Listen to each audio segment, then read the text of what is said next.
बोलो लक्ष्मी माता की जय। दीपावली की कथा। एक समय मुनियों ने संत कुमार जी से पूछा, हे महात्मन, अब आप हमें लक्ष्मी पूजन का कारण बताइए तथा साथ में अन्य देवताओं के पूजे जाने का भी कारण बताइए।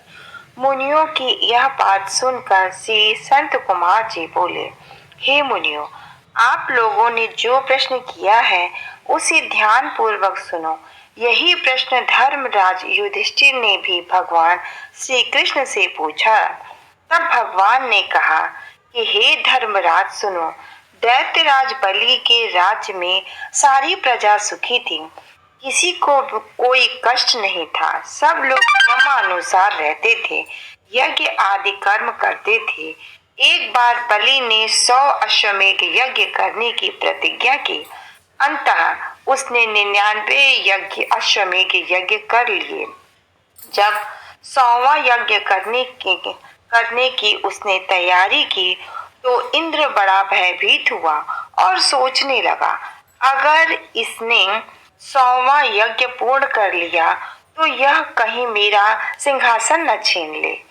अतः भय से कांपता हुआ ब्रह्मा रुद्र आदि देवताओं के साथ क्षीरसैया भगवान विष्णु के पास पहुंचा। वहां सब देवता अनेक पुरुषों और भक्तों आदि मंत्रों से भगवान की स्तुति करने लगे।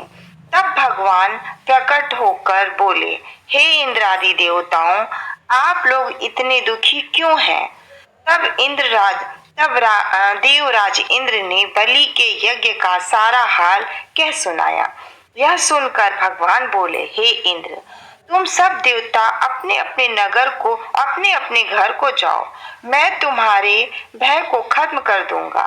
तब भगवान पुनः वामन का अवतार धारण कर राजा बलि के पास गए, जहां वह अंतिम यज्ञ कर रहा था। बलि से सत्कार किए जाने पर भगवान ने 3 पग पृथ्वी का दान मांगा। बलि ने दान संकल्प कर दिया। भगवान ने एक पग में सारी पृथ्वी और दूसरे पग में अंतरिक्ष नाप लिया और तीसरे उसके सिर पर रखा। फिर भगवान ने बलि से वर मांगने को कहा। बलि ने कहा, हे भगवान, कार्तिक के कृष्ण पक्ष कार्तिक वर्ष की त्रयोदशी, चतुर्दशी और अमावस्या के दिन पृथ्वी पर मेरा राज्य रहे। संपूर्ण प्रजा खूब दीप दान आदि कर श्री लक्ष्मी जी का आह्वान और पूजन करें। लक्ष्मी जी उनके घर सदैव विराजमान रहे। जो श्रद्धा अनुसार पूजन ना करे उस पर लक्ष्मी जी की कुपित हो दरिद्र होने का शाप दे दे। इस प्रकार भगवान ने सब देवताओं को भय से मुक्त कर अभय दान दिया। भगवान बोले, हे राजन, मैं तुमको एक कथा और सुनाता हूँ, ध्यान से सुनो। मणिपुर नगर नाम के एक नगर में एक राजा राज्य करता था। उसकी स्त्री बहुत ही सुंदर, सुशील और सुगुण संपन्न और पतिव्रता थी। एक दिन वह अपनी प्यारी सखियों के साथ महल की छत पर बैठी हुई हास्य विलाप कर रही थी। उसने मणि माणिक आदि से जड़ा हुआ 9 लखा हार उतार कर समीप ही मुंडेर पर रख दिया।